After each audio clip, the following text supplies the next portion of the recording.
Good morning, good evening. Whoever you are, wherever you are, whatever you might be doing, we wish to welcome you to the Silverlight Show. The Silverlight shines to illuminate that which lies hidden in darkness. For those of you joining us in today, we welcome you in. I've always been interested in medicine. It's something I've looked into my entire life.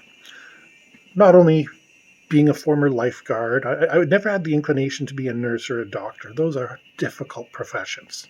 I mean, I know what it's like to hold someone's hand when they pass on from this world, but to be able to do that over and over again, day after day, dealing with all those things, that requires a level of determination that I have nothing but respect for nurses and doctors. And medicine is a very interesting thing. I mean, it's just casually watching things on YouTube explaining how your bones make blood, how saliva is created, how your eyes work is interesting. How people are not interested in their own bodies and other people's bodies, I don't know. But I think I've made a discovery that impacts most of the world, and definitely the Western world, the Western, educated, industrialized, rich, democratic world. As I'm saying these words, probably half of you are saying, "Oh, I'm tired," which is true. People are tired. Even after a lockdown where a lot of people have had nothing to do, people have still not been getting proper sleep. And then when they actually get back to work, they feel the need to work harder, stay longer, do extra things so they can start making money, make overtime, make all sorts of things. The Western way of life has primarily been about denying oneself sleep. Now, billionaires like Elon Musk have said things like sleeping is wasted time. While I'm sleeping, I can't take care of other things. Plenty of time for sleep in the grave. That's not from any of the billionaires, but it's just a quote that I heard somewhere and stuck in my head. It's this lack of sleep, our tendency to push ourselves, and it comes from a variety of reasons. Let's take your standard nuclear family. Just because there's thousands of variants on it, I'm going to deal with a standard nuclear family. It takes two people to work to support an average household. And then they have 2.5 kids. We're going to say 2 and 2. 2 parents, 2 kids. So you go to work, you go to school, whatever it is, you're up in the morning, first thing, no matter what, wake up. What's the first thing most people do? Drink coffee or tea. Put caffeine in their system because they need that fix to start their day. Why are they doing that? Because they're tired. Now, this fatigue continues through the day. You push yourself through school, you push yourself through your job, whatever it is that you're doing. And as time goes on, you get more and more tired.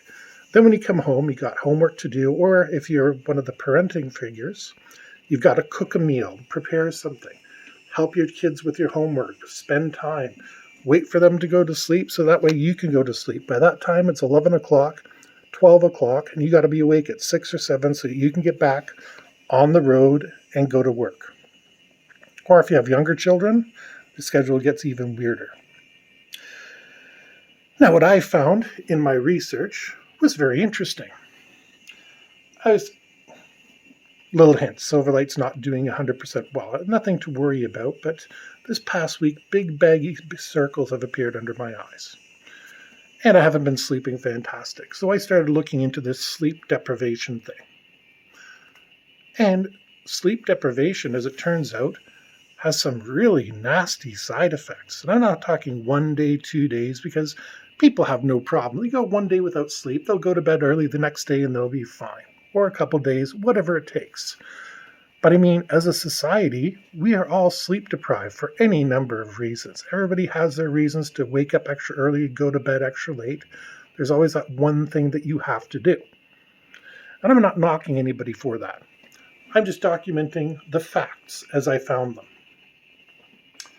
And long-term sleep deprivation can lead to heart disease, high blood pressure, anxiety, depression, diabetes.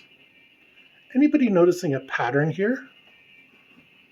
Heart disease, the number one killer in the Western world, is directly linked to lack of sleep. Heart disease has been going up constantly, year after year. High blood pressure. If there's anybody listening to this that doesn't know anybody with high blood pressure, I would be very impressed. But it's linked to lack of sleep. Diabetes, again, I'd be very surprised if anybody out there does not have a direct impact on their life of somebody who has diabetes. Linked to lack of sleep. Anxiety, depression, the two most common mental ailments. Lack of sleep. This means literally, even though in the Western world we have the highest life expectancies, we have the highest level of not achievement, that's a horrible thing to say, there's plenty of achievement, but our basic status is better than a lot of other countries' medium status. We have the highest standard of living, we have the highest everything that you can imagine. But the same token, we're killing ourselves to get there. They've been trying to regulate truck drivers for decades now.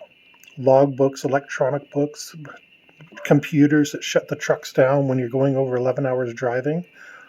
All sorts of shenanigans just to make sure truckers get the right amount of sleep.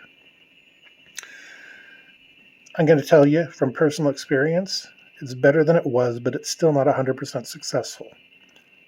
But if we are putting a computer in that physically stops a machine from working, and the person operating that machine, in this case the truckers, are able to find a way around it, just so they can get a few extra miles, just so they can make a few extra dollars, they're going to do it.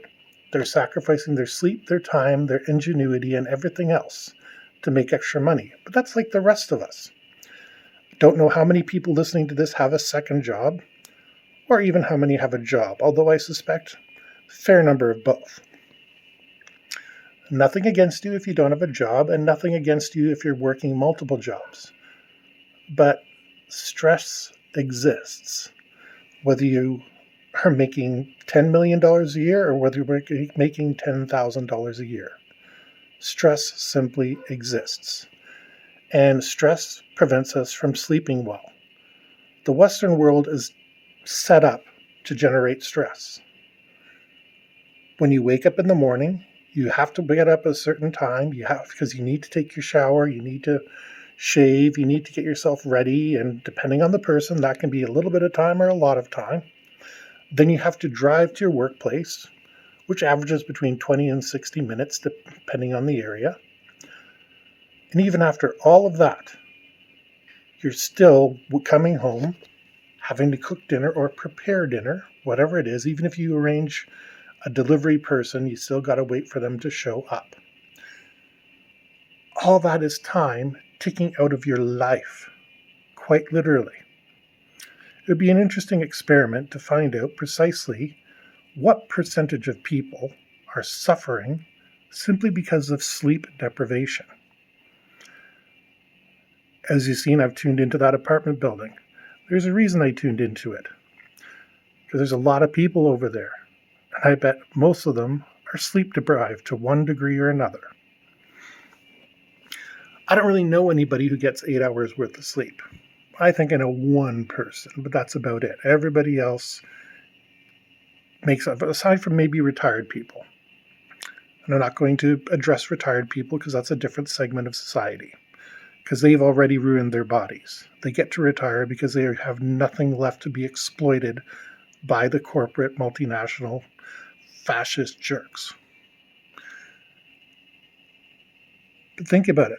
By the time you're 65 or 60 or 70 or whatever your retirement age is, you've already put yourself on the line. You've suffered. How many days have you gone into work dead tired, having not slept for whatever reason? Upset stomach, your child has a fever, whatever the case might be. And there's nothing wrong with it, but there's no recognition in the Western world that sleep and fatigue are serious conditions. And like I just said, if you do the research, if you go online, you say long-term sleep deprivation Put that into your search engine of choice, Google for your average person, start page for people who don't want to be traced, and just read the medical articles. This isn't WebMD I'm talking about here, but I'm actually talking, like the National Institute of Mental Health, the Mayo Clinic. There's a couple other websites that came up on. And that's when I realized I've made the discovery of the century. Fatigue. It's killing us. And we, as participants in the Western world, with that Western work ethic that you're going to work hard, and whatever time you have left over is what your life is.